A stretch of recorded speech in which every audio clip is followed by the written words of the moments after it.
Can you just let me know if you can hear me okay? Can you just do the reaction, like the hand reaction? Okay, so the sound is fine.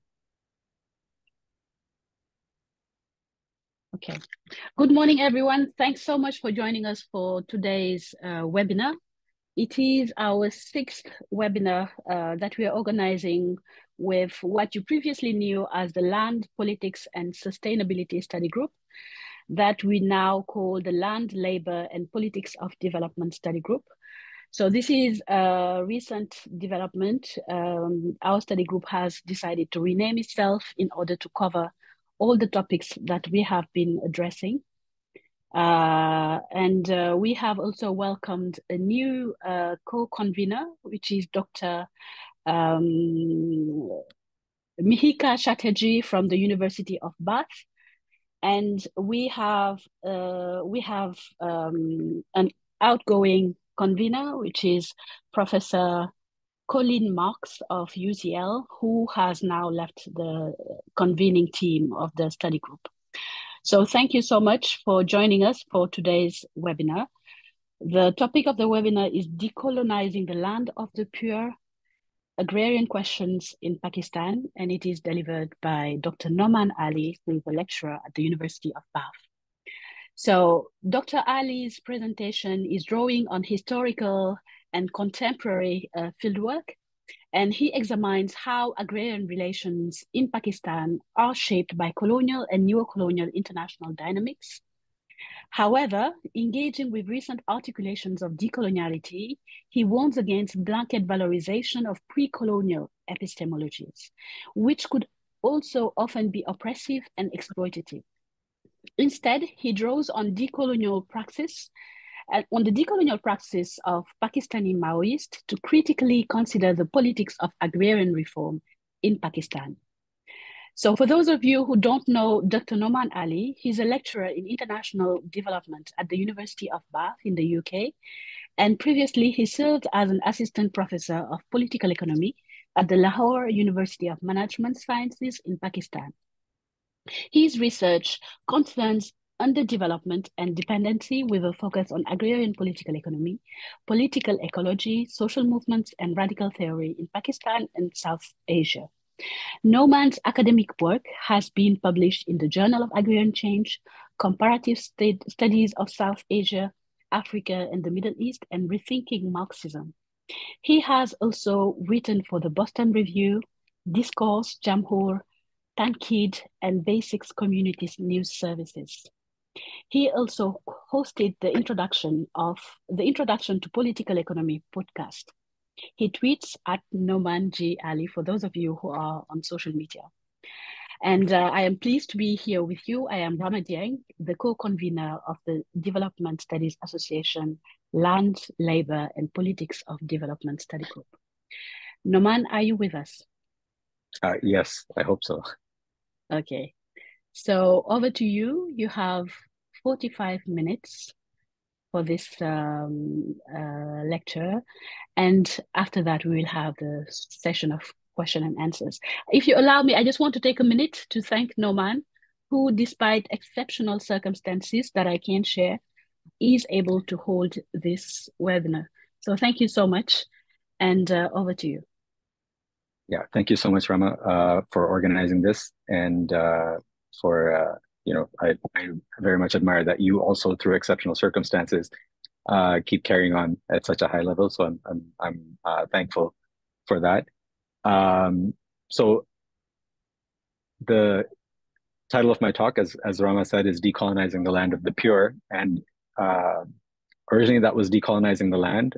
I was thinking about land in Pakistan, but then I realized that Pakistan literally does translate to land of the pure in many ways. So, and originally I thought about the agrarian question, but I thought let's be a little bit more humble and talk about agrarian questions in the multiple. The picture that I'm showing you is important, but I'm going to come back to it later.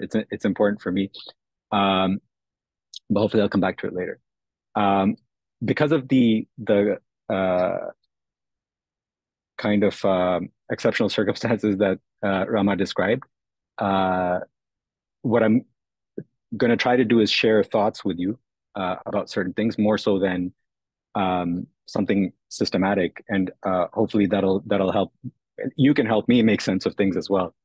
I'm thinking about the relationship between colonization and land, and recently there has been a lot of literature on this, especially from Southern Africa, as a consequence of movements for land redistribution in countries like Zimbabwe and increasingly South Africa. So there's important scholars of coloniality, Sabolu Ndlovu Gacheni, I hope I pronounced that correctly, and Chimusoro Tafira. And writing on South Africa, they've argued that the land question there in South Africa and elsewhere is at the core of colonial modernity and is indeed constitutive of coloniality. And by coloniality, they're referring specifically to the subjective relations between colonizer and colonized, which are defined and determined through classificatory devices in which race is the primary criterion. And to think about land and race is, of course, extremely important in the global South, in much of the Americas, in much of Africa, and that reminds me of what Frantz Fanon talks about in terms of stretching Marxism. If Marxism's primary concern, as it comes out of Europe, is class, and by class we mean relationship to means of production, in the global South, where the main means of production was land, class really has to be understood in terms of relationship to land. Who has it? Who doesn't have it? Who has how much of it? How much capital enables you to farm how much land? What access do you have to markets? A whole bunch of questions that range around questions of land. And its relationship to race for Fanon and for many people is clear in the sense that it's in the colonial context, because you have European colonizers coming and conquering that land and subjugating the people who live on that land. Race, or this ascriptive identity, in many ways determines how labor power is commodified, how your relationship to land and labor is set. It's set through this ascriptive identity. Now, of course, Fanon is an incredibly dialectical thinker, so it's not that this goes one way, but he's saying here you have to stretch Marxism. It's not simply that class determines race, but in fact that race also determines class. And so when we're looking at these settler colonial countries like South Africa, where a white minority basically took over most of the arable land and most of the good land and pushed natives, Africans into Bantustans, into reserves, not unlike what the whites did in Canada, where I am currently on Mississauga land, I think. But it has been settled through a treaty. Much of Canada is, of course, unceded land. But I digress. Or the United States. So you have these clear relationships between race and relationship to land and race, or at least I'm not saying it's entirely clear, but I think for Ndlovu Gacheni and Tafira, there's a primacy to this, and this takes up much of contemporary decoloniality thinking. In decoloniality and coloniality is that race becomes a primary criterion of classification. In another writing, they talk about how land becomes commodified, and for them, the thinking of land as a commodity is not an African thought. It's not an African way of thinking. It's not African or indigenous values. This is very much an invention of colonial capitalism and colonial jurisprudence. It's the colonizers who came and gave us this idea of land that can be alienated, that can be purchased, that can be sold on the market. And so for them, decolonization entails a return to indigenous values, to see land holistically as it's tied to religion, spirituality, social interactions, the family, the polity, and of course to undo that racial concentration of land. So there's a very material question there. And it hinges on race. And so they have severe critiques of the African National Congress in South Africa for what they see as ruses. That it never took the land question seriously. And it remains to be seen what role the economic freedom fighters can play in the polity to push that question. But of course, we also see how Sam Moyo and Paris Yaros have worked considerably on the question of Zimbabwe, and how reclaiming land in Zimbabwe has led to Zimbabwe being considered this kind of I was going to say persona non grata in the international community, so-called international community, but we understand the hypocrisy of the international community better every day, as if we ever needed lessons. Um, and that's a question of Palestine, of course, that I'm referring to. But when we come to South Asia, which is the context in which we're operating when we study Pakistan, it is true for sure that colonialism fundamentally reshapes relations of land and power. But colonialism in South Asia is not, and in much of Asia, in fact, is not a settler. It's not a European settler project. It does entail settler projects, but it's not European settlerism for the main part, for the most part. And so what does that mean for race and class? It's not that the question of race is not important, but if our primary lens to understand classifications under coloniality and the coloniality of land is race, well, it doesn't operate uh, in the same way in the South Asian context as it operates, even in the Chinese context, which is slightly different, or Palestinian context, or the South African context, or the context of the Americas.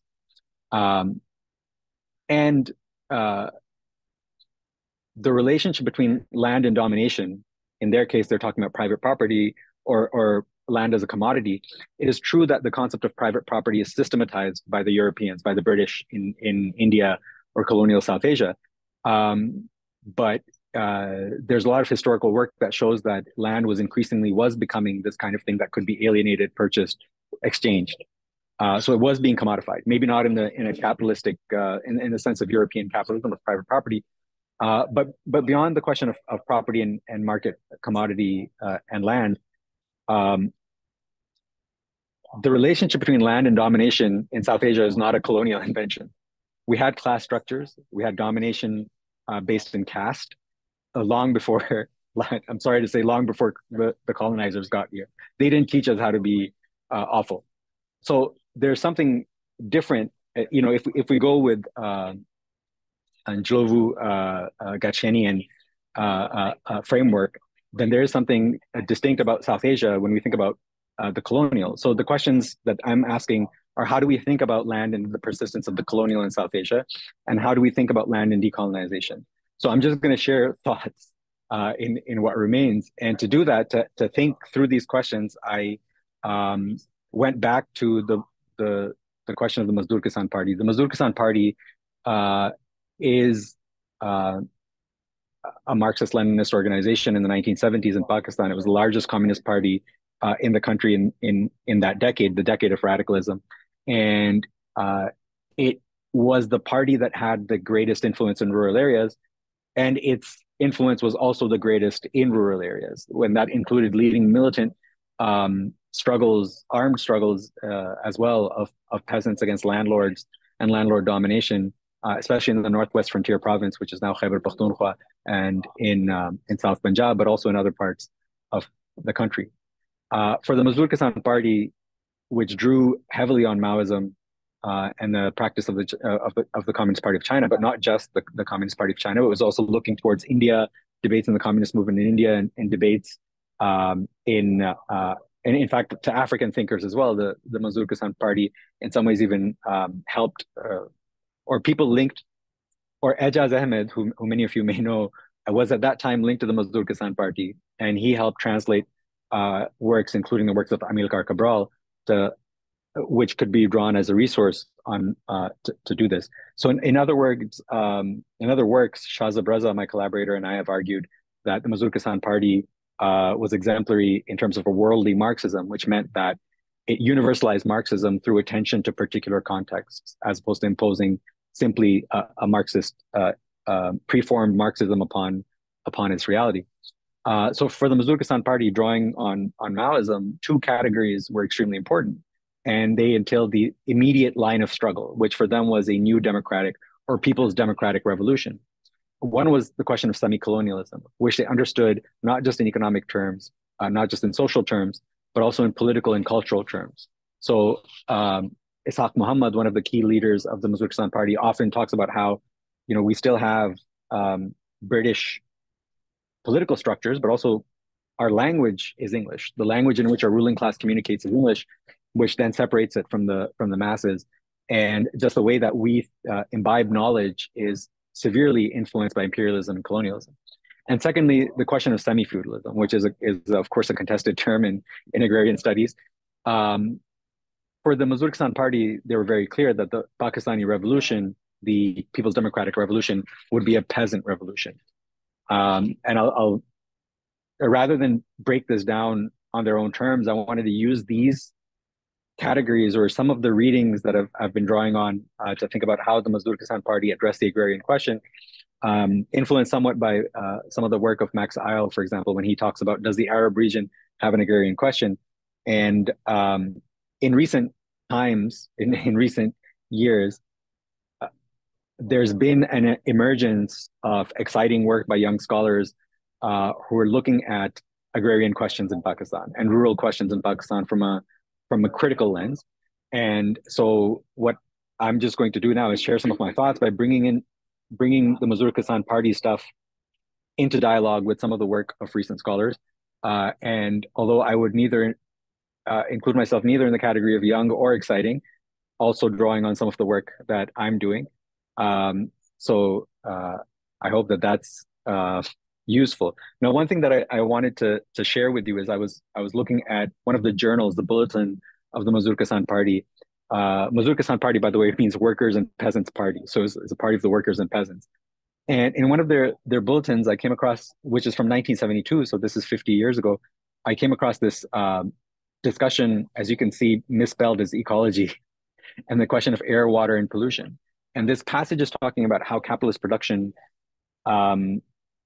so brutally exploits nature that it disrupts ecologies, and it disrupts, of course, air and water, leads to pollution. But it's also talking about how agriculture reaches certain limits, how the land, fertility of the land decreases because of the way that industrial agriculture operates. So this is a critique that they're already formulating in 1972, which I just came across revisiting this work because I hadn't come across it until now. There's an enormous body of documents that they've left. So I was quite impressed to find that there was some ecological thinking in their early thinking. So the questions I want to think through with the Mazur-e-Khasan party and through the recent works in Pakistan are questions of the imperialist market, the question of environment and class making, and I'm borrowing that term from Jason Moore's work on Capitalism, the Web of Life, and the question of revolutionary agency. So the first two questions look at how colonial, neo-colonial, or semi-colonial relations shape social, political, economic structures. But the last question asks the very important question of, well, what are you going to do about it? But more so than what to do about it, who's going to do it? So starting with the question of imperialist market, it's very clear for the Mazur-e-Khasan party that Pakistan's independence is incomplete because it is an integral part of the imperialist division of labor, of a global division of labor, what they call an imperialist market. And for that, the very basics of it is that Pakistan provides raw materials to the world market, like other global South countries, and it is a market for manufactured goods. But how this happens and the shape that this takes definitely changes. And the Mazur-e-Khasan party is also thinking about that. It's not a static understanding. And as I said, drawing on Jason Moore, integration in imperialist markets entails environment and class making. To grow certain kinds of raw materials means reshaping land in a different way, and it means drawing on water in a different way. But I'll come to that in a second. So I want to start by thinking of a colonial political economy, drawing on the work of Qasim Tirmizi and Hashim bin Rashid. And Qasim especially writes about how the first global food regime, this is a literature undergirded by Harriet Friedman and Philip McMichael, often undermines or underplays the attention of colonies and tropical colonies as opposed to temperate colonies. So the United States, Canada, et cetera, these temperate colonies were growing wheat that was being shipped to the UK to cheapen the price of wage or labor power in the UK. But Qasim's saying actually West Punjab, which is now in Pakistan, was also reshaped fundamentally to provide cheap wheat and cheap cotton to British manufacturers and laborers, which led then to agrarian distress here. And he writes wonderfully about this. What's interesting here is that because of the resistance of peasants, the possibility of rebellion, and not just the possibility, in fact, rebellion led by the Ghadar party it led to the British government stopping exports of wheat in the middle of a war, in the First World War.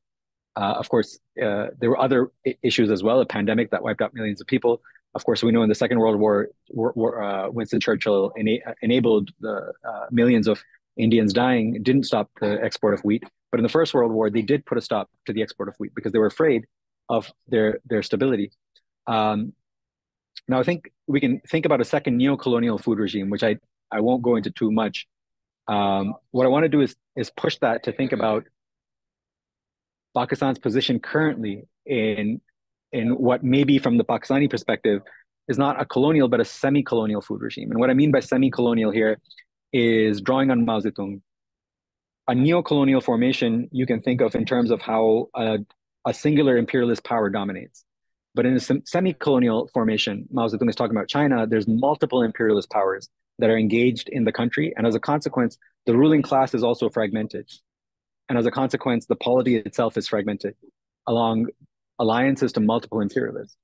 And so I think there's something productive to think about Pakistan in this sense as well, that it's no longer simply the United States under the neo-colonial food regime. I would say it was predominant in the US, but they had different functional needs for Pakistan than what they have now under a neoliberal regime, which is not just neoliberal in terms of free markets and export orientation, but is also semi-colonial because it enables the influence of multiple different kinds of imperialist powers. And so I'm signaling that perhaps a controversial topic, but I think China is an imperialist power in many ways when it comes to Pakistan. But you also see the United Arab Emirates and Saudi Arabia listed on this. What this is kind of on the left is a breakdown of where Pakistan exports rice. So Pakistan is one of the world's largest exporters of rice.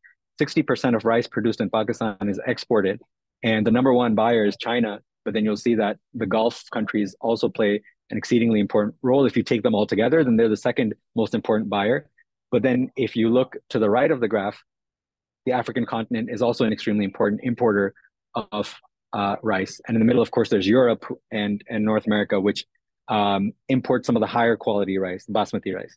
So if 60% of the rice is being exported, what does that mean for local food security and food sovereignty?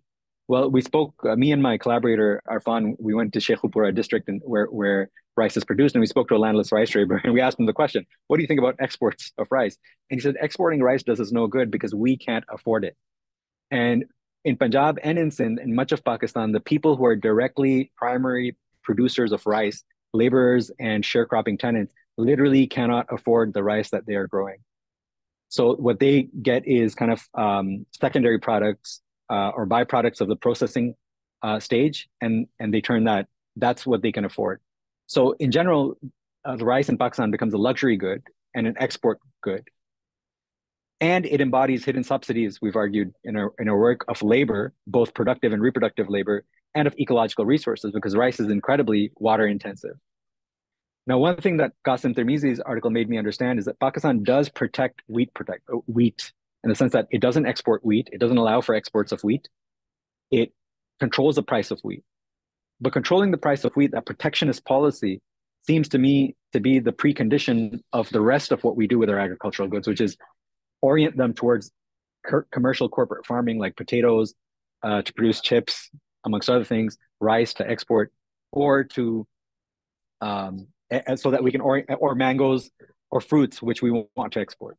So which then are seen as luxury items, are not seen as staple goods, are constructed as non-staple goods because they're expensive.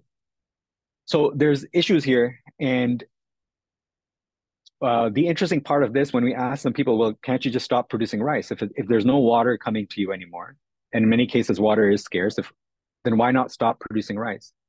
And they're saying it's impossible. We can't grow anything but rice.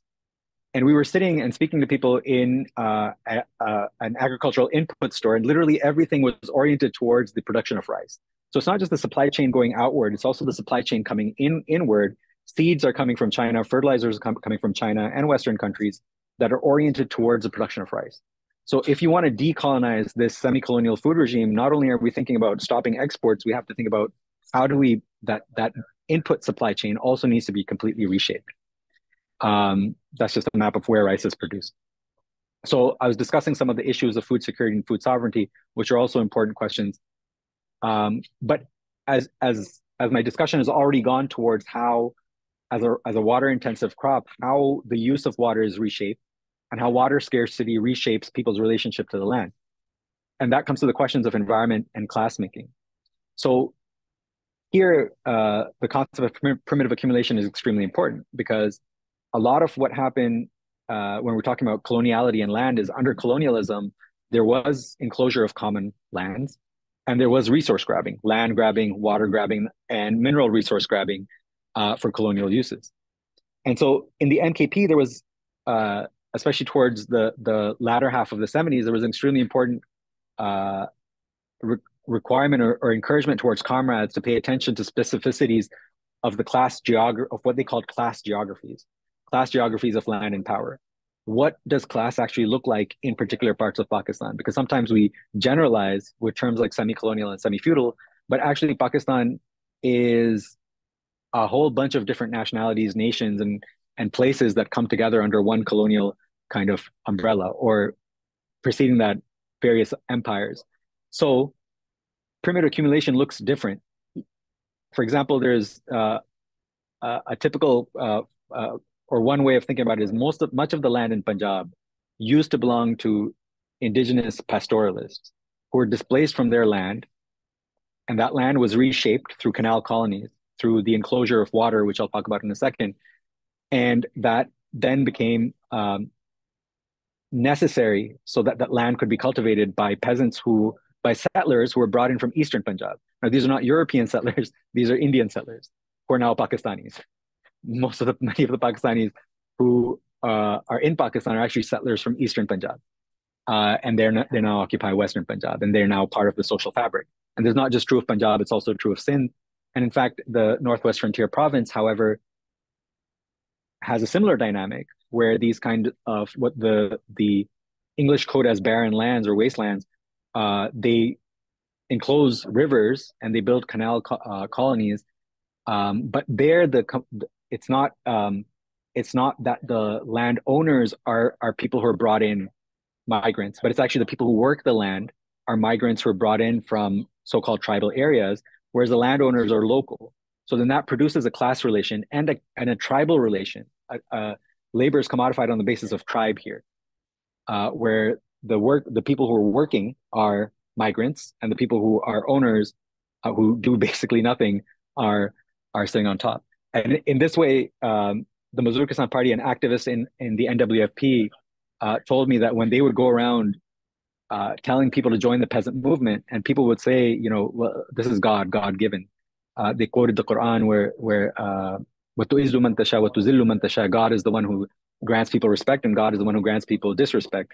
And they would respond, God didn't give the landlords the land, the British did, because the British took common land, and they turned it into the land of individual, loyal ruling class subjects, literally overnight.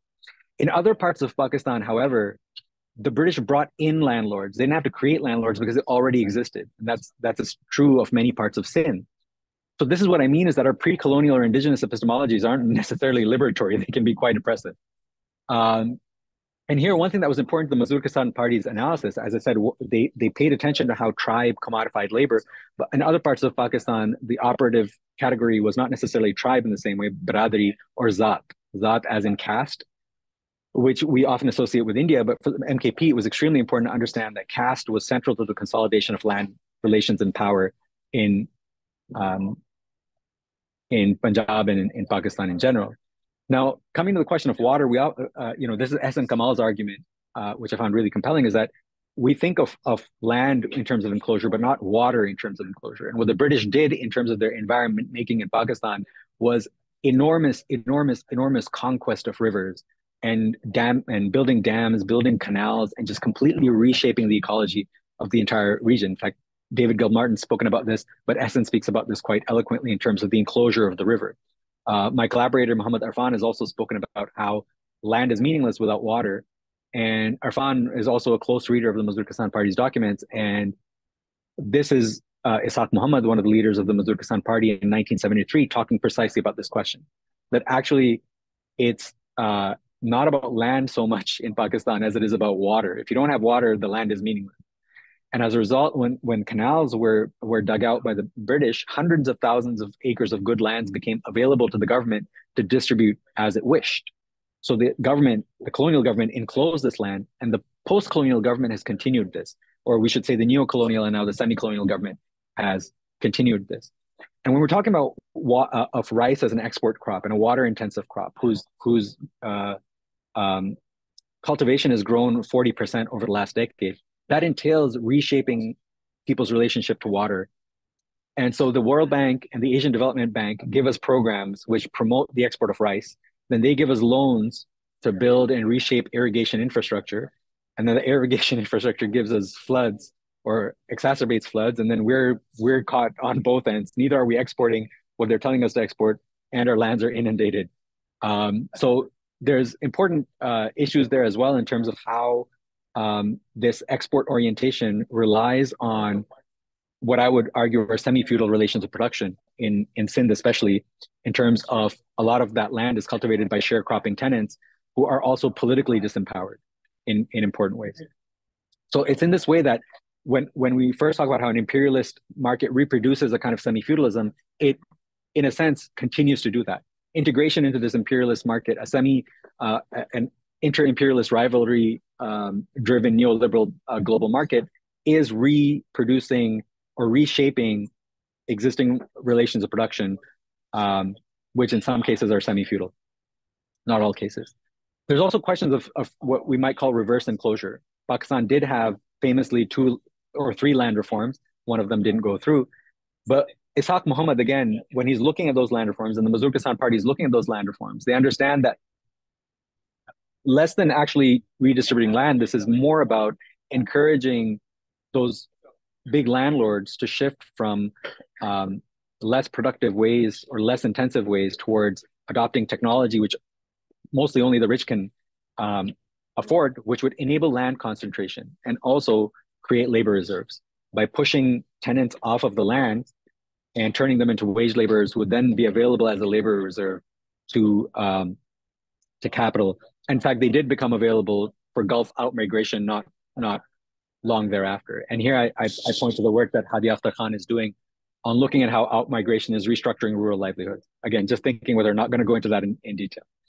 I said that neo-colonial and semi-colonial governments continue this kind of canal colonization and opening up new lands so that they can do with them as they wish. And most recently, the military, which we understand plays an important role in Pakistan's politics and its economy indeed, is doing precisely that. In the ruse of corporate farming, they're actually taking over tens of thousands of acres of land and of desert land that they're now going to irrigate and grow, we're not sure what, probably export crops, which again, their environment making continues in Pakistan.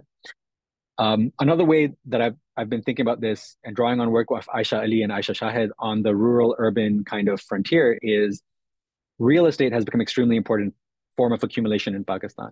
And that often entails taking over rural land through force, through very much land grabbing, and turning that into housing projects for the rich and for the petty bourgeoisie. That's also integrally tied into automobiles, which Pakistan imports, and road building at insane levels, insane amounts of road building. So real estate is tied to automobiles, is tied to road building. That's something I learned from Ian Angus. But that ties into imperial and sub-imperial circuits of capital, where those cars are imported from Japan, those cars are imported from increasingly China, where the loans that we take to build those roads are coming from the Asian Development Bank, and where a lot of that real estate money is going through the Gulf or going to the Gulf. So this capital, and that's leading to incredible amounts of air pollution in Pakistan, which is unbearable and is leading to excess deaths. So that's something to think about, how this imperial and sub-imperial markets continue to shape environments and make environments and make the environment work for capital accumulation. The last thing I want to talk about then is revolutionary agency. And here it comes back to the question of knowledge production and epistemology. Here I'm drawing in part on Shahzad Raza and Ehsan Kamal's work in terms of how do we weigh indigenous knowledge and foreign knowledge and thinking from the South, and how thinking from the South isn't always a good thing. Sometimes it's a pretty bad thing because Shahzab, in fact, went to South Punjab, which is an area with extremely large landlords who were in fact created or shaped, co-produced by the British. And he looks at how those landlords justify their own landlordism and how they respond to changes in technology, changes in markets to reshape and rethink their own continued domination of peasants and workers. And some of them go to Western universities, some of them draw on local traditions, but they bring these together to shape languages and concepts of domination. And so, it's perilous to think from this out. On the other hand, Ehsan Kamal, in his work on river communities and how they've resisted the enclosures of rivers, looks at how global languages of activism, global fora for activism, and even NGOs shape the concepts and the ideas that then local communities of resistance draw on, but also wed and join and articulate, I should say articulate, probably a good word, with local knowledges and local customs and with modern science as sciences as the science of rivers has changed from this kind of imperial science of domination to something else to shape their languages and concepts of resistance. So yes, they are drawing on indigenous knowledge, which is extremely valuable. They are drawing on indigenous concepts, but they're also articulating them with international and let's dare we say foreign, because how we construct these categories is also important. So Ehsan Kamal is thinking through those questions in interesting ways. So indigenous knowledge is not homogenous. It is contested. We can have indigenous knowledge that is of a lower class, of working subaltern classes, or of dominated classes, or even within subaltern coalitions, there are contests over how we understand indigenous knowledge. It's kind of some of the question here. There's also the question of ambiguous pasts that I was discussing. For example, in Sindh, it's not that the British created landlords. They did create new landlords, but they also drew on existing landlords to shape their rule in Sindh. Before they colonized much of the Punjab and turned it into settled agriculturalist land, there were these semi-nomadic agro-pastoralist clans and tribes that used to take their cattle throughout this range. And I was privileged to observe some, how we put it, Sufi Marxists in Pakistan who draw on Sufi poetry, which was in fact a poetry of resistance against tributary relations of production under Mughal times and Sikh times, language of, and they spoke in the language of the pastoralists, Jangli. That was the language they chose to write their poetry in, as opposed to state Punjabi, is Jangli Punjabi. And they communicate about how state and taxation impose constriction on the producers and on the pastoral communities. So there is that indigenous culture to draw on, and it is an interesting thing that even Shahzab has written on as well, and Sarah Kazmi has written on this. Their names are not listed, sorry. But a lot of the work that I've done is in Northwest Frontier Province, and here there used to be this interesting indigenous practice called Vesh, which was periodic redistribution of land, where every 10 years, an entire village community would redistribute land based on how families have grown over the last 10 years, or who had good land the last decade would now get relatively lower quality land. So there was a bunch of complications that they took into account, and they would have these periodic redistributions of land. But that kind of very interesting egalitarian tradition or indigenous concept and practice was also wedded with one where only those who had land would engage in redistribution. Many people who did not have land were subordinated tribes and subordinated castes. So this kind of interesting egalitarianism coexisted with subordination and domination of other communities.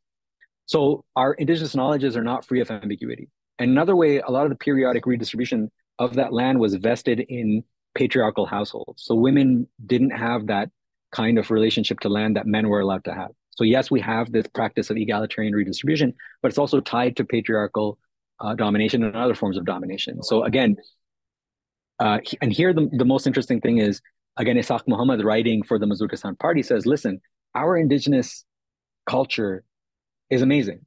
It's remarkable. But what we need to be able to do is to separate its democratic elements from its dominating elements, because it has both.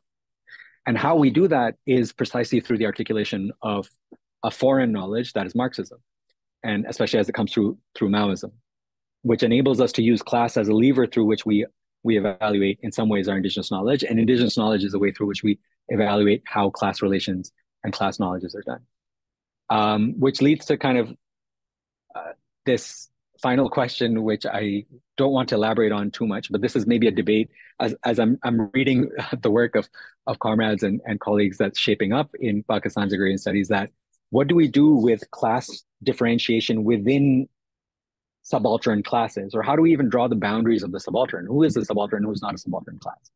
And Pakistan has multiple classes, multiple regions, multiple ethnicities, multiple nationalities who exist in varying degrees of proximity to domination and hegemony of the kind of capitalist and feudal and imperialist power block or historic block.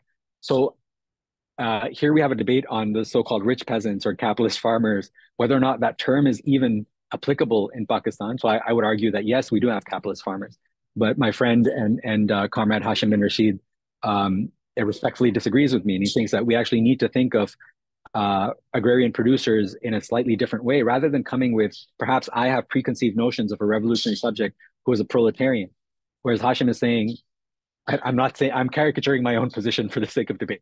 And whereas Hashim is saying, no, we need to understand how class alliances form in movement.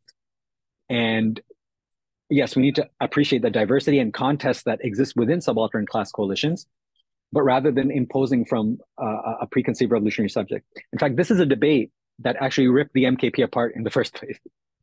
As they were able to gain victories for tenants, as they chased landlords off of the land and tenants got their land, that also led to increasing differentiation amongst these now peasant producers.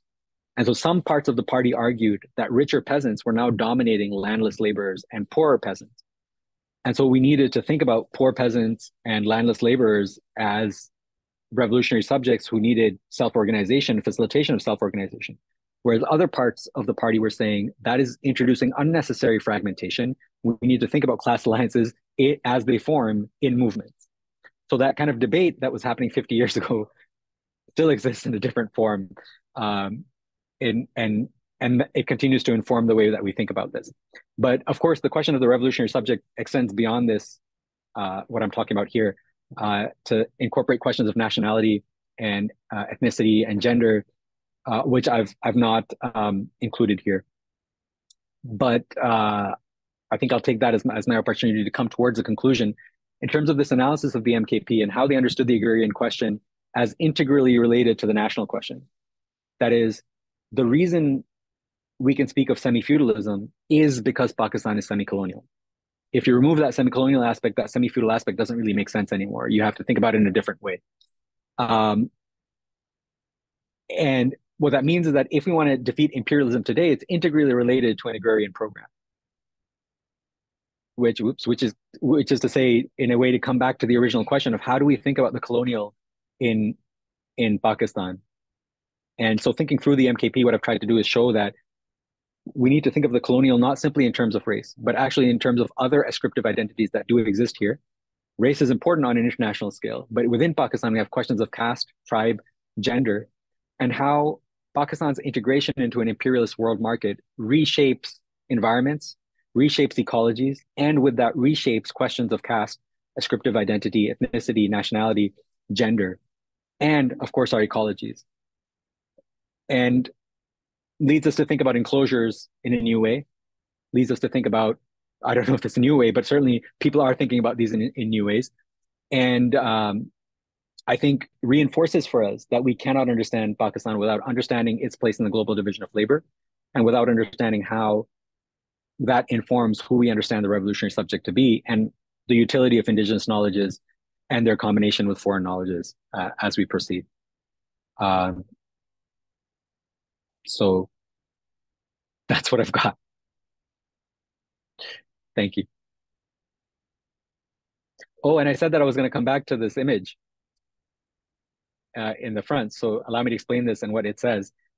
So this is an image from one of the MKP's publications. And, it is a paradigmatic, stereotypical picture of a peasant holding a sickle.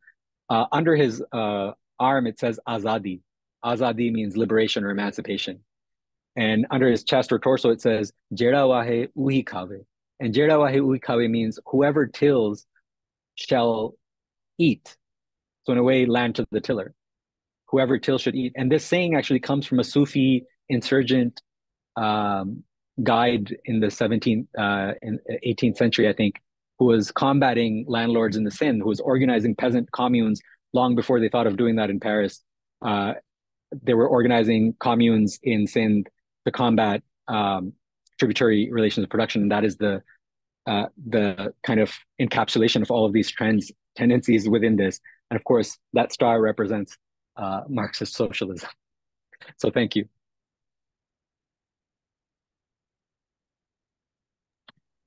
Thank you so much, Noman, for this much insightful and provocative seminar, lecture. Thank you so much.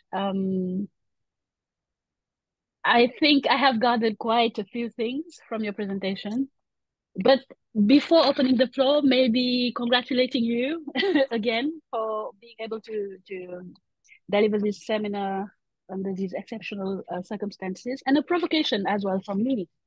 You started by citing Prof. Sabello and Kenneth Safira in this, the article they published in this issue, Africa Insights.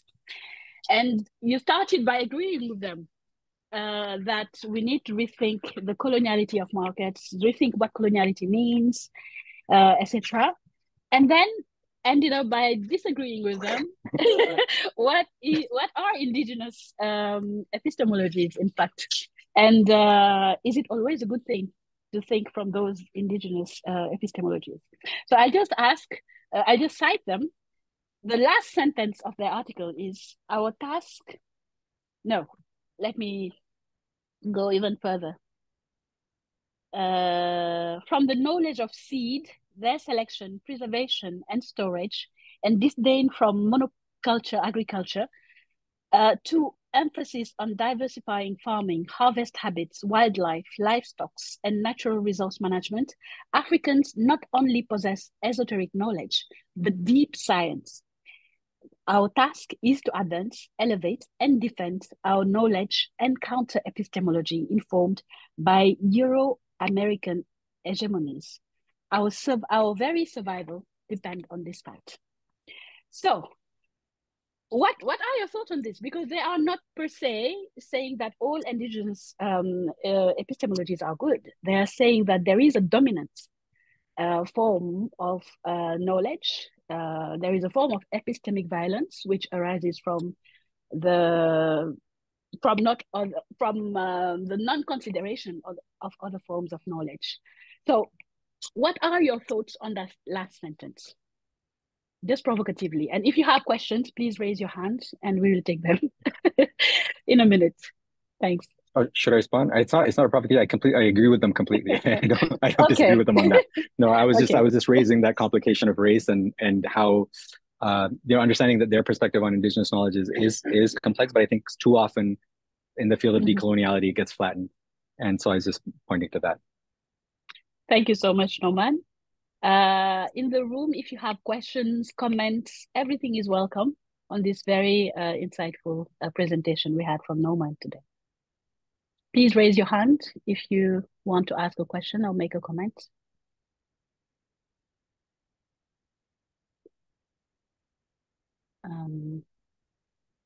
So I see Wessam and then Isbah. We'll start with Wessam.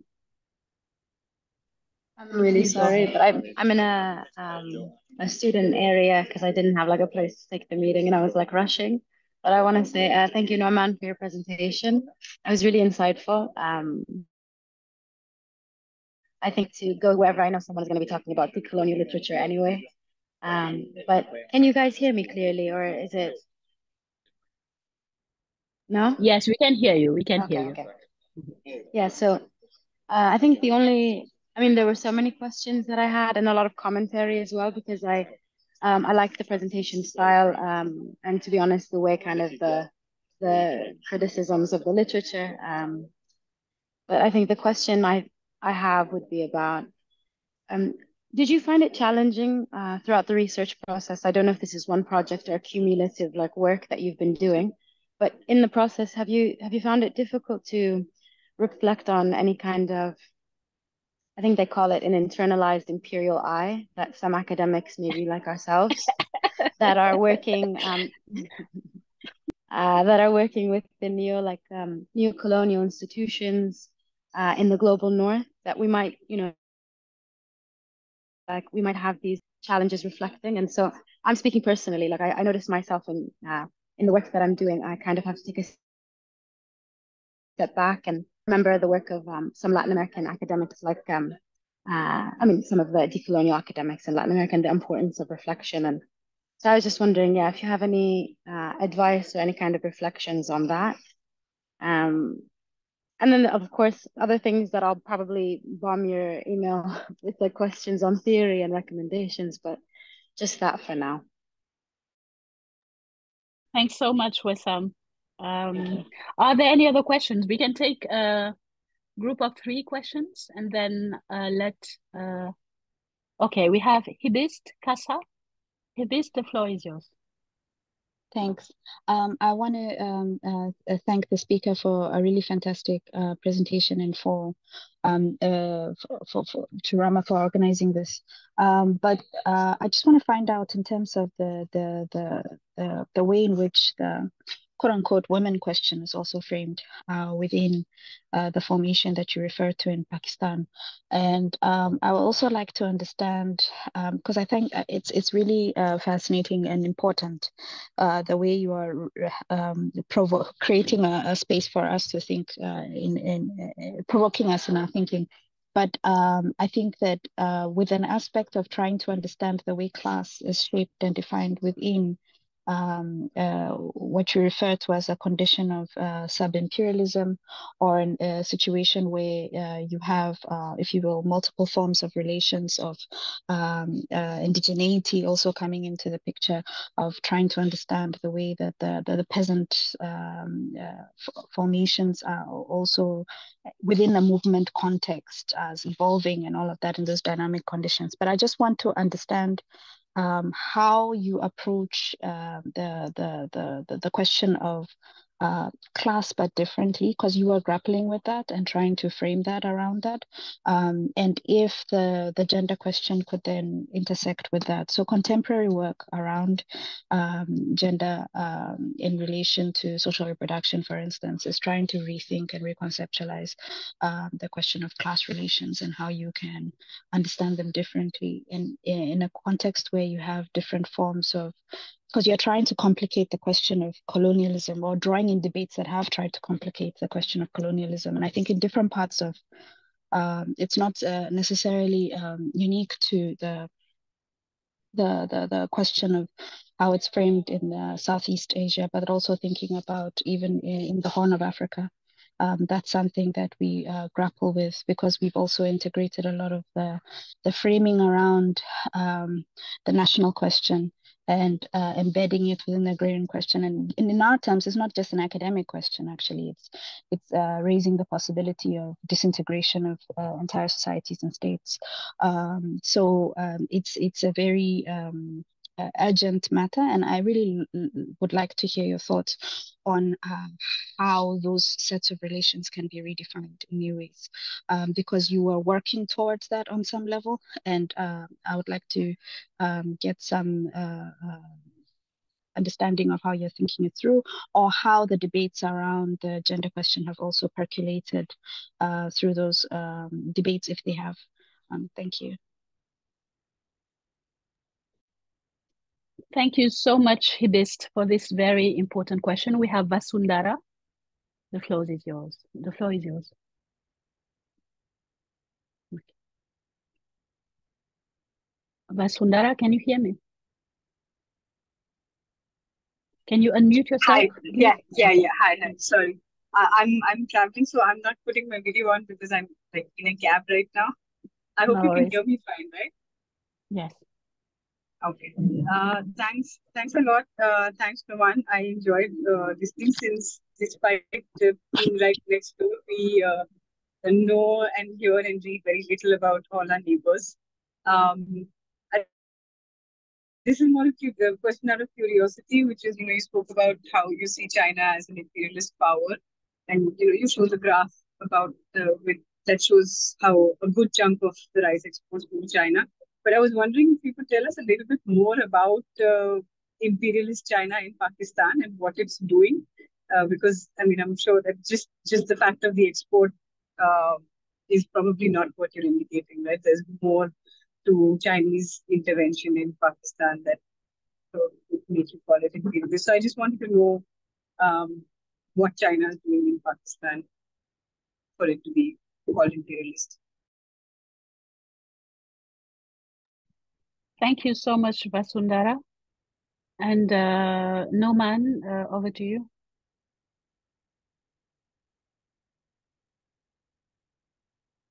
We can't hear you. You're on mute.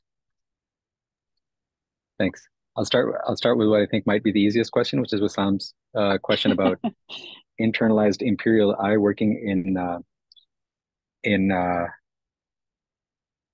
the UK, which is what I'm doing now. And I grew up in Canada and studied in Canada, but also I've grown up in other places. And for the last 5 years before I came to the UK, I was actually in Pakistan and working in Pakistan. And I can tell you that in some ways,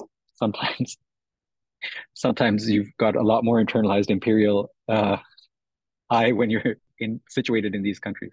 And there I think, if I may flip the parameters of the question rather than answering it directly, I think sometimes when we think so much about internalized imperial I, we forget to ask ourselves about our other internalized I's. And most importantly, the question of class. Who has access to even the text of decoloniality? I'm not saying, and never mind Marxism, which is a different esoteric knowledge, but the text of decoloniality, the language of decoloniality, which my collaborator Shazab argues is very clear, and I often argue is not so clear, so we can have a disagreement on that. But and the kind of intellectual genealogies that it draws on as it leaves maybe its origins in Latin America, even in Latin America. To be fair, where are some of the producers of decoloniality situated? Binghamton or the situated North American universities, and how then it gets globalized and becomes itself a form of Western knowledge that um, uh, can help obviate questions of class and questions of material relations of production. And so which is often very good for people like myself or us, if I may make assumptions, who often come from relatively privileged classes. And so instead of considering class and modes of production and relations of production, we think in one register, which is about a relationship with coloniality and colonialism and imperialism, without thinking about what is our then role as transmission agents, or as Fanon says, transmission compradors as transmission belts for that, and for reproducing, as I think I tried to point out, is that we were already oppressing people before the British taught us how to do it in better and more rational ways and systematized ways, and through integration into a capitalist market centered in the UK and then later in the US. So does decolonial thinking help us think about that in a consistent way? And so that's my flipping it, and I hope we can continue that further, because I do think there are important things to think about it, internalized imperialized, and how to get over that. But I think thinking about that class I is also important. Hibis, thank you very much for the really important question about gender and the women question, which I'll admit is not my own personal strong point, nor, unfortunately, in this revival of agrarian studies in Pakistan, that is still a rather understudied question. So I can share some observations about the relationship between class and gender based on what we've seen. And my collaborator, Irfan, is actually also in the audience, or he was anyways, not anymore. So he could check me. But, one thing I pointed out is how rice is produced, for example, in Punjab looks very different from what it looks like in Sindh. And that points to some of the distinctions of relations of production as they exist within Pakistan. They can differ from village to village, from district to district, and certainly between these provinces, we've got these major differences that seem to cohere across things. What we've noticed and what we understand in general is, as I said, the people who are producing rice can't afford it. And that's because the cost of labor power is pushed below the actual cost of its reproduction. And that's a hidden subsidy, or that is a subsidy, as we all know, through exploitation, surplus value. That takes the form of rent in Sindh and some parts of Punjab, but it takes the form of wage labor in most of Punjab. So exploitation through wage labor in most of Punjab, and exploitation through the appropriation of rent and the continuing of sharecropping in parts of Sindh and southern Punjab. And that's linked to questions of social reproduction in multiple ways. One is that the lower you go down on the class ladder, the more likely that women are going to be in public space. So, and that ties into questions of honor and caste, in fact. Honor, which we can say in Urdu, or even Arabic, in Arabic you say ghira, ghairat in Urdu, is that respect, honor as a kind of status that is associated with control over women, wealth, and land. Those things are actually a triangle, and it's actually a common statement in Pakistan. Zan, zar, zameen, women, wealth, land. And those are tied to the cultivation of honor, the protection of honor. So a kind of moral economy, which is tied to restricting women's mobility. So who can afford to restrict women's mobility ends up being, as you go up the class ladder, your ability to restrict women's mobility outside of the household increases. And then when you go all the way to the top of the class ladder, you get to the petty bourgeoisie, westernized petty bourgeoisie. That's where then you no longer have to worry about women's mobility in the same way as you do in the middle of that. But at the bottom of that class ladder, women are not only reproducing the household, doing the bulk of tasks inside the household, but they're also engaging in productive labor. Or if we want to make that distinction, I'm just using it as a heuristic or as a convenient distinction. But the way that honor is policed, especially but not only in quote unquote tribal communities in Sindh, in parts, this is actually something that Shahzab and I have written on in an article called Worldly Marxism. Again, not as much as we should, but both in the kind of quote unquote tribal communities of the Northwest frontier, but also in South Punjab and Sindh, honor is policed through landlord-led juridical and political structures, which exist outside of the state.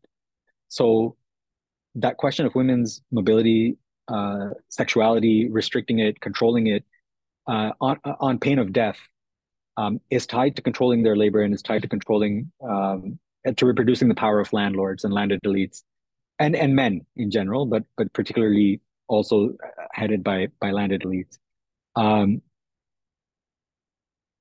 And there's a third question, I think, and this is, I think maybe some of the work of Lino Some has made me think about this, but I've yet to systematically think through this. And that is, when we talked about the semi-colonial food regime, it's premised on neoliberal relations of production. Right now, Pakistan is being crunched by the International Monetary Fund, IMF, leading to wage income deflation and demand compression, as the Patnaiks talk about. And then what that means for women increasingly is that they were already doing the bulk of that kind of work, of care work and so on and so forth. But as you pointed out, the very possibility of reproducing life itself is increasingly crushed by this. But that's not a new thing. That of course is in the literature for a long time. But to think about it more systematically is admittedly, and it's something that I need to work on individually, but that we also as a community of critical agrarian scholars on Pakistan need to think about more systematically. And the last question was from Vasundhara on China as an imperialist power. Now, this is a debate, and again, this is my view of it, and that of maybe the Communist Party of the Philippines and some comrades in Pakistan. But even my own collaborator, Arfan, and I sometimes have this discussion and debate. China's involvement in Pakistan, the agricultural side might even be is maybe even not the most important. We think it has important ramifications for questions of food sovereignty and food security. But China's involvement in Pakistan also it involves something called the China-Pakistan Economic Corridor, which is part of the Belt and Road Initiative, and that involves up to $60 billion of investment in Pakistan, which is mainly tied to the energy sector and transportation. But a lot of that transportation is about, and energy was linked sometimes in plans, but whether or not that happens is a different question, to enabling Pakistan to become a kind of manufacturing, absorb some of the manufacturing that China wants to offload and then become an exporter to China. So it's a dependent industrialization. Not that it's happening, it's actually not happening. And then there's discussions of dependent agricultural relations, which is exporting not just rice, but thinking about other exports that Pakistan could engage for China. There's a free trade agreement with China, which has led to a decline in exports to China. So if we're gonna look at exports as a good thing, which they're not always, as we've discussed, but in terms of manufactured goods or anything really, what we're doing is becoming more import dependent on China rather than actually having some kind of meaningful balance of trade, which then incorporates us into interrelations of debt, which, to be fair, China is easy in rolling over debts so far. But that does work with neoliberal institutions, which then keep Pakistan's economy open for them. Very importantly, China is invested in mineral extraction in Pakistan as well. So there's an enormous copper mine in Balochistan, Sandak. And one thing I didn't discuss was a national question within Pakistan. So the Baloch struggle for kind of national self-determination in Pakistan, which was also, in fact, led by women. Most recently, the latest iteration of that entails a very direct contradiction with China, in the sense that China is working with comprador classes in Pakistan to extract enormous amounts of copper. And whereas China had promised that they would at least build a processing facility in Balochistan, I don't think they've done that yet, and it doesn't seem like they want to do that. So Pakistan then remains an exporter of raw materials, of low value goods. And there's another very tiny example, but one that I've seen very up close and personal, by which I mean actually going 400 feet down into a chromite mine, where you see Afghan migrant workers kind of doing mining of chromite. And that Pakistan is not the main exporter of chromite to China, that's South Africa, but it is an exporter of chromite. That goes to China, gets processed into forms of chromium that then Pakistan purchases at a higher rate. So there's those forms of unequal exchange of labor, unequal exchange of unequal ecological exchange that's happening with China. And in terms of rice, we already pointed out how Pakistan is exporting water to China, basically. Deep water is what we export when we export rice. So in those ways, Chinese imperialism doesn't take the form of Western violent, genocidal nonsense, but it is, I think, worth thinking about China through that frame of imperialism, nevertheless.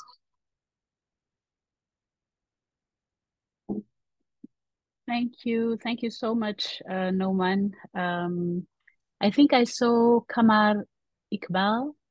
Kamar, you had a hand up. Do you still want to ask your question? Yes. Hello. Hello, yes. Assalamu alaikum. Hello. Assalamu Hello, alaikum. we can hear you. Yes.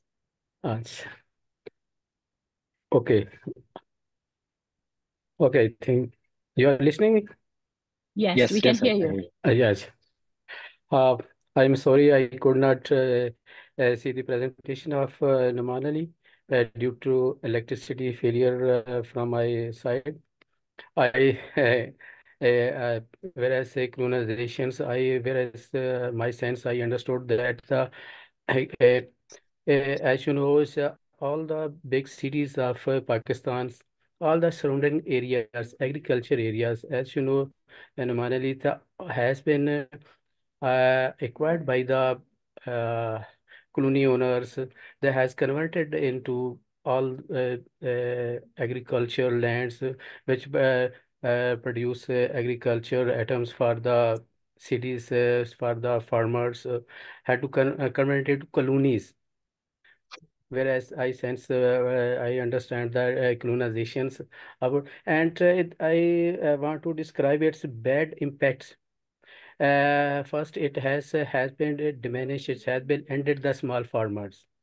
Second, it produce agriculture items for the all cities, and the it has been Pakistan, as you know, is a agriculture country. But agriculture we are exporting from the China, India, Afghanistan, and Iraq. Oh, sorry, Iran. Second, this is a bad impact. Is a had they has colony owners has been declare himself a viceroys. It is create a new class, and I think I observing also a small farmers. My uh, agriculture 2 acres has been acquired by a colony owners. And I know it has all his wealth has converted to other countries. I know the master city is in Gujarat belong to Gujranwala. Gujranwala has many colonies, master city, housing society, royal society, many more about 30 to 35 colony has been built up near the cities, or all agriculture they have acquired. So they have their wealth has been transferred into other countries. And second is bad impact. Industry in Pakistan was a very smaller industry countries. They are producing small items of and I think the artery actors atoms has been produced in this countries, and sport atoms are also export to other countries. All these small factory owners convert into these colonies. They have are shareholders in these colonies. It has, I think, in Pakistan's the revenue generation is has been stopped. They have all revenue has been collected from the owners of these colonies, and there is no any economic activity has been I think stopped in this due to this colonizations of the agriculture areas in Pakistan. All this situation, I think all over the country is the same situation. I know your comments about it. Thank you so much. Thank you, Kamal. We'll just I take a think further that question. Yes. Do you have a further question, or can we take the question from Joff? uh, Or it was a Noaman, comment? he is from Pakistan. He know the situation well. Okay. Uh, Thank you. Yes. Noman is asking you to share your email address with him. okay, If you I'm can type sharing my it, email yes. address. Thank you so much. Now we have a question from Geoff Wood. Please, may you keep your question or intervention short. Thank you. Hi, thank you. Well, first of all, congratulations to Noaman, who I've not met, but I'm looking forward to that when you return to Bath from Canada. I just want to sort of, in a sense, log an interest here. I'm currently working with Bangladesh Institute of Development Studies in Bangladesh, and we're looking at the political economy of agrarian futures in Bangladesh. So we've done quite a bit of scoping work on that, and field studies and so on, of a scoping kind. So I'm interested in this discourse, and I'm very grateful for having some scales removed from my eyes today. That's been very helpful. And I just wanted, coming back to Pakistan, I just wanted to draw your attention to some work that we did through SDPI. And this is with Arif Naveed, who is also at Bath. And this is a geography of poverty with a lot of data, and then trying to sort of understand how to disaggregate the analysis in Pakistan, because of course it's such a richly diversified space.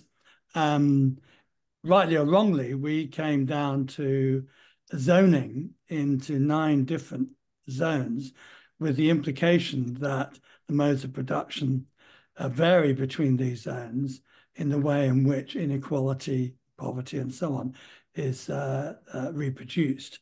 So I suppose one issue is the difficulty of making generalizations in Pakistan, with not only with its diversification, but as it were, with the significance of that diversification, recognizing that, the way in which the Punjab area and parts of the Punjab area are in fact, the power centers for the society as a whole in many different ways, and occupying comprador roles and so on. So that's one point.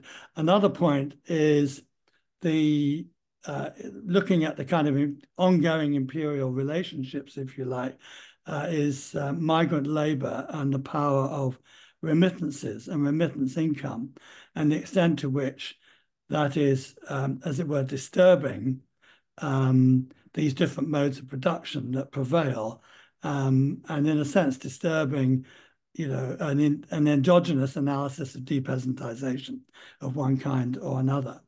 And so that power of remittances, it seems to me, needs to be investigated as part of the agrarian question, as it were, Pakistan, as indeed it is for Bangladesh. And finally, for now, because I hope we'll have ongoing conversations back in Bath, but is this question of urbanization. And you mentioned this, unstable frontier between rural and urban, both conceptually and empirically. And that, to me, certainly for Bangladesh, is a very powerful issue about what I refer to as the urbanization of the society.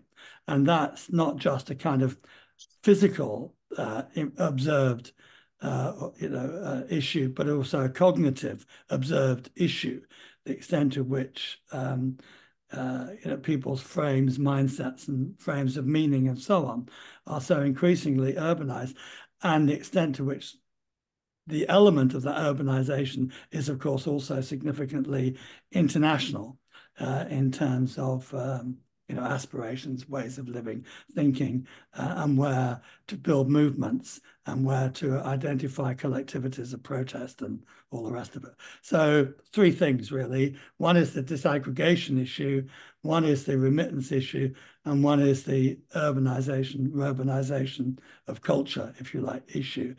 All of which I think have a bearing on what I think is your kind of wonderful frame within which you're presenting your argument. Now, look, I don't expect to comment now, but I'm just putting down a few markers for discussions that we might have when we get together. Thank you.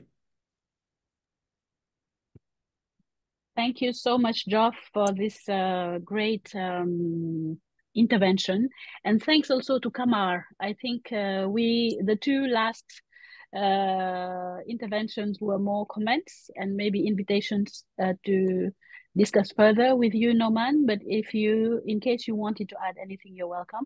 I had a question about, because you were mentioning the pre-colonial, you mentioned indigenous modes of thinking, epistemologies. I just wanted to ask, where does the customary fit in this question, like customary land tenure and so on? Because I don't know about Pakistan much, but in West Africa, most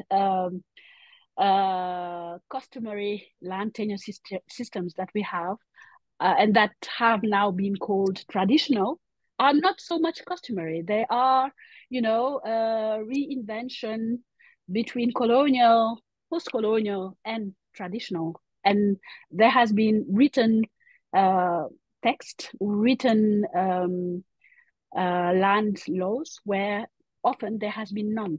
So I'm just asking, where does the customary fit in this question? And do you have the same problem, customary versus traditional or not? And you have 5 more minutes for any questions and final thoughts. Thank you. Great. Thank you, Rama, for that question. To Qamar Saab, I'll just say that I think I gave one sentence in this presentation. I think the thing that maybe I should have noted, or I'd like to note, is that this is both kind of thinking with the Mazur Kisan Party, but it's also a kind of literature review of this new emerging stuff, and then maybe hopefully pointing to some of the questions so that remain or that need greater attention and stuff like that.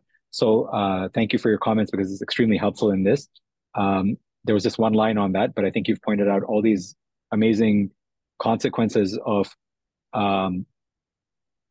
real estate or housing societies being built. But the interesting thing is also the language that we use in Pakistan. As you said, we call them colonies. We call any kind of residential kind of society or any kind of residential space is called a colony. So you might have labor colonies, you might have workers' colonies, you might have Nishat colony, this colony, that colony, because they're actually residential areas. And so that is an interesting kind of local concept or local word that then ties into this question of colonization. But thank you for raising those points, and those are great to think about. And Jeff, yes, I'd love to meet you and also Arif Saab. Looking forward to meeting you guys in Bath and extending that discussion. And I think comparative work between Bangladesh and Pakistan is absolutely necessary, because of course they used to be at one point the same state, but for other reasons as well. And lastly, Rama, I think the question you're asking about the customary is also an extremely important question. In fact, this is one that I touch on in some ways in some of the stuff that I've done on peasant movement in Northwest Frontier Province, where they're looking not just at formal institutions of the state, but also these informal institutions that are governed by customary notions. But the way it works in most of Pakistan is that, at least as far as land titling is concerned, in most of Pakistan, that land titling is formal. It is in written registers. There's some parts of Pakistan where that is not the case, and that kind of land titling is still customary, but those are the so-called tribal areas. But there too, exactly as you're saying, it's not simply that customary land titling is something that simply persists from ancient times. It's also shaped by colonialism. What we do have in much of Pakistan is there, or in much of India actually, and Niladi Bhattacharya has written beautifully on this in The Great Agrarian Conquest and other works, is that as each village was kind of being formalized, the land titling in those villages was being formalized, there was also a formalization of customary law or customary relations in those villages, which entailed things like the rights of landlords over the labor, surplus labor or of tenants. So, for example, landlords were entitled, at Eid, the landlord would be entitled to gifts from the tenant. Not that the landlord would be giving gifts to the tenants, but the opposite. So if the landlord was getting married, he would get a tithe from tenants. If the tenant was getting married, the landlord would get a tithe from the peasants. So this was called in the Northwest, it's called Haqq Torah. And so there's also forced labor as part of that kind of customary, which was developed for each village. It's called the Wajibul Arz.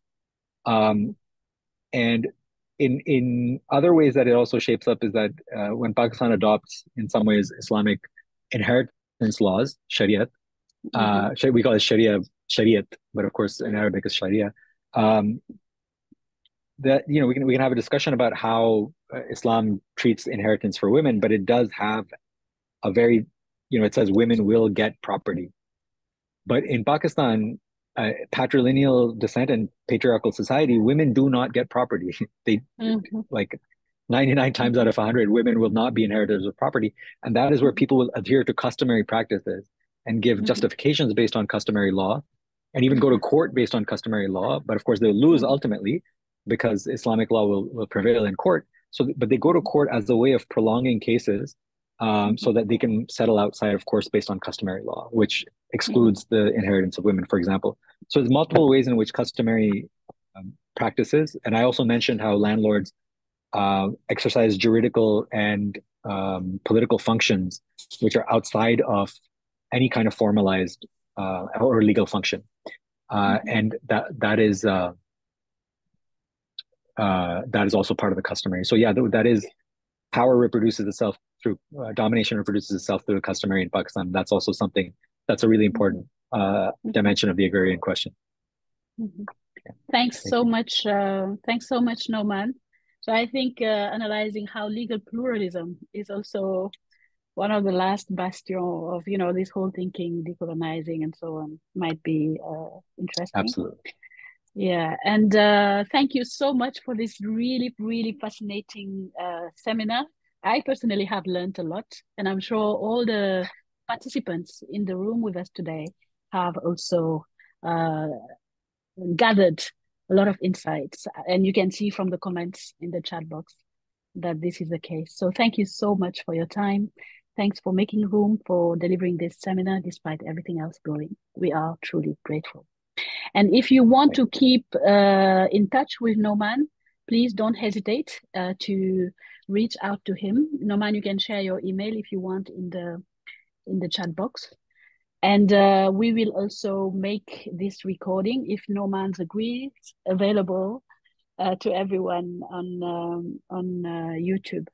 And just to share that the next seminar will be co-badged with the Center of African Studies, Edinburgh. It is delivered by Professor Joji Sikata. So please do attend. The title is When the State is Your Landlord, the Precarity of Urban Agriculture in Accra. So it will be on 6th of March from 3:30 to 5 p.m. And it will be a hybrid seminar. Unfortunately, the 13th March seminar that we planned with Dr. Ife Sinachi Yarwood, also co-badged with the Center of African Studies, will be only in person. We'll see if it's possible to record, but I think in that room, the technology doesn't allow for the recording. And considering that, I might just deliver the webinar that I had planned on the 12th of February and that I was not able to deliver. So thank you so much. Don't hesitate to reach out to Mihika, who's here with us. Mihika, do you want to share a word? I was just introducing you at the start of the webinar as the new convener of the Land, Labor and Politics of Development Study Group. I just want to quickly thank Noaman and everyone else for joining us today, and I look forward to many more conversations. Thank you, Rama. Thank you so much, Mihika. And thanks again to Noaman. If you can all join me in congratulating him. Thanks so much for this great presentation, Noaman. And really all the best in the coming days. Thank you. Thank you so much for organizing this and having me. And it was great. Thank you for your participation. And a great hand to you as well. Thank you so much. So bye and see you on the 6th of March for Professor Sikata's webinar. Bye. Bye.